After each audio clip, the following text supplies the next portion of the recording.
My name is Bart Marnois.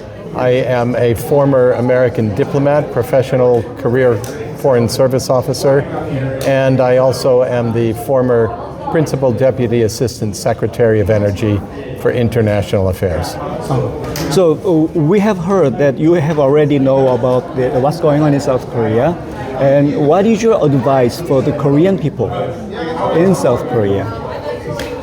Never stop. Never stop fighting in every possible legal way. Bring lawsuits, bring evidence, make demonstrations peacefully and legally. Never let them make you stop. Never admit, never say something that isn't true. Never let them force you to say something that isn't true. Never pretend to believe their lies. As I said in my comments earlier, a famous Soviet historian said, "They lie to us. We know they're lying. They know that we know they're lying to us, and yet they keep lying to us, and we keep pretending to believe them." And that's the key. What they really want, what communists really want, is for you to say, "Oh yes, you're right, I was wrong, I will criticize myself," and they want you to submit. Never submit. As you might know that Charlie Kirk has visited South Korea and he leave a very important message to Korean people that the United States will help the South Korea. Yes. So what would you say to the government, U.S. government, to do that for the South Korea? I hope that the U.S. government pays close attention to what's going on there. The real trouble in Washington and the real trouble for foreign nations and foreign people that want action out of Washington is that literally every single country in the world wants the attention of Washington, D.C. And right now that means they want the attention of one man, President Trump. He is the indispensable man. And even President Trump has limitations on the amount of information he can take in a day. He only sleeps 3 or 4 hours a night. He consumes information voraciously, but getting the information there is difficult.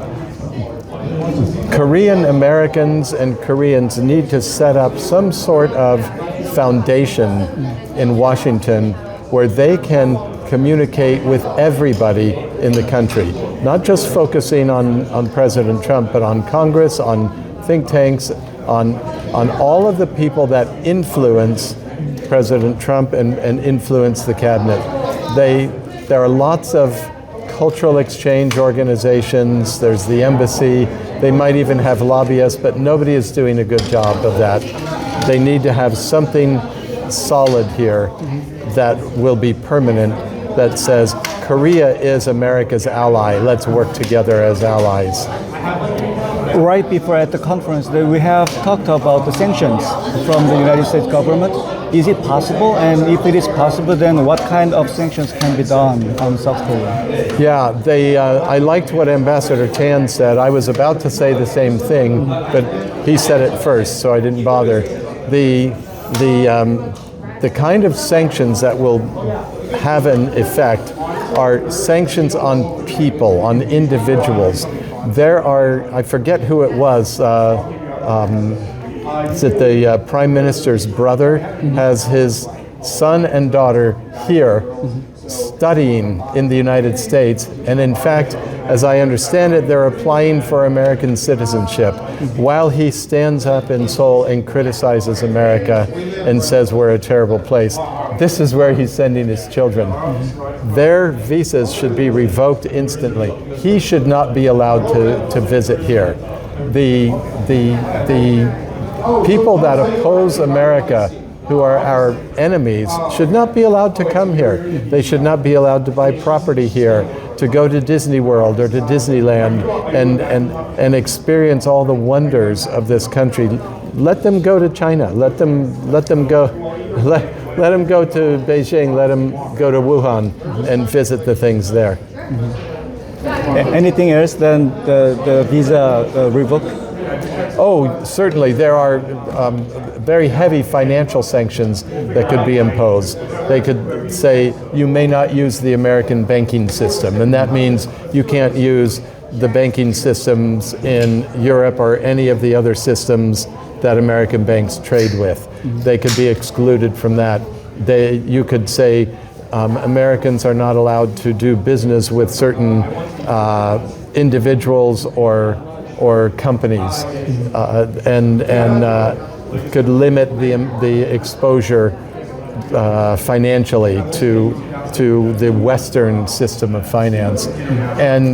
And if people start committing crimes and start laundering money, and they're using American banks or European banks, they could be charged with crimes, and that those funds that were the result of criminal activity or that were transferred by say the CCP could be frozen and eventually seized. And we're talking in many cases billions of dollars or hundreds of millions of dollars. That's a more extreme case, but if they engage in anything criminal, boom, that could be frozen and seized right away. Okay. Actually, the Korean people are waiting very hardly about a very strong ambassador from United States. Do you have any popping up people that Yeah, there is a list of 4 or 5 people that are likely candidates for it. I know of 2 names on the list, Gordon Chang and Morse Tan.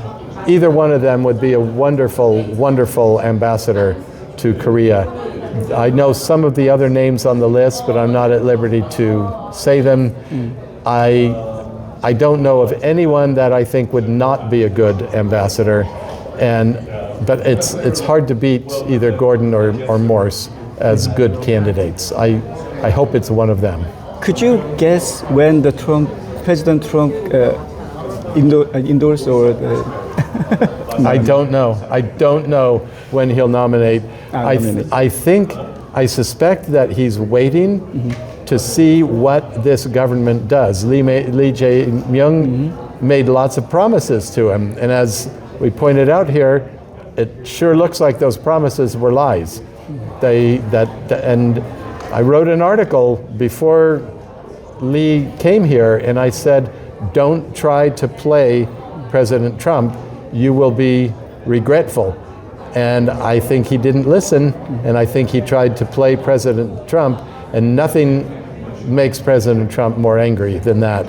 And I think he's waiting to see how far Lee will go with the CCP before he decides whom to send, whether to send anybody.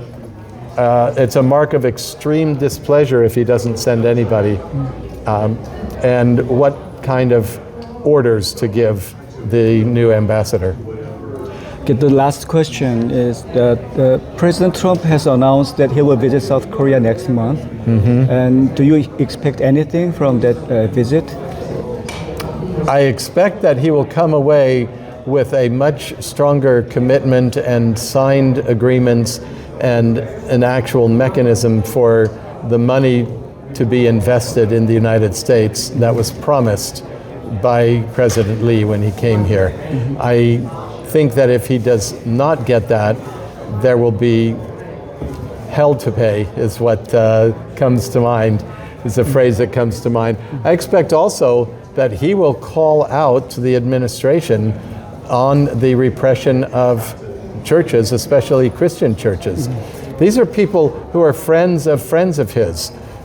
Billy Kim, everybody in America knows Billy Graham, and when he hears that the Billy Graham of South Korea has been imprisoned, that Pastor Sun has been arrested, that these other religious figures are being persecuted, and that religion itself is being stamped out. President Trump didn't used to be a religious man, but there's something about almost getting your head blown off that makes you believe in God. And he has become very religious and very faithful and trusting of God.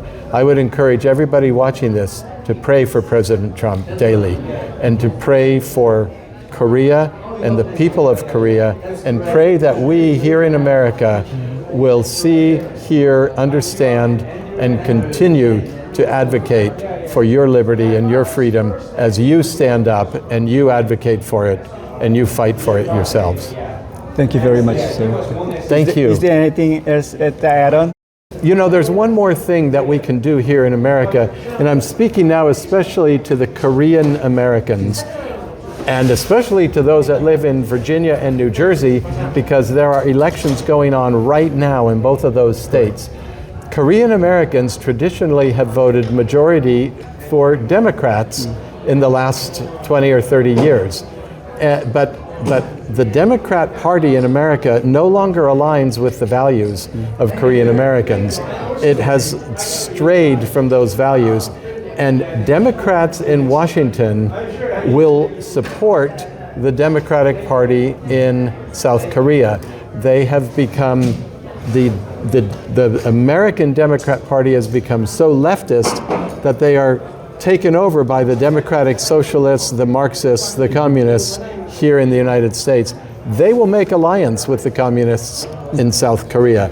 So please, I implore you, vote. In Virginia, early voting is going on today. You can go vote today. In New Jersey, I'm not sure. But go and vote. Vote for the Republican candidates and get everybody at your church, everybody you know, look for the elderly people and drive them to the polls or make sure they have an absentee ballot. Get out there and vote and elect Republicans, because we believe in liberty and we will fight to preserve our liberty and your liberty, and you need a stronger presence. President Trump needs a stronger presence in the Congress. Thank you. It's a real pleasure to be speaking with you. Thank you very much, sir. Thank you.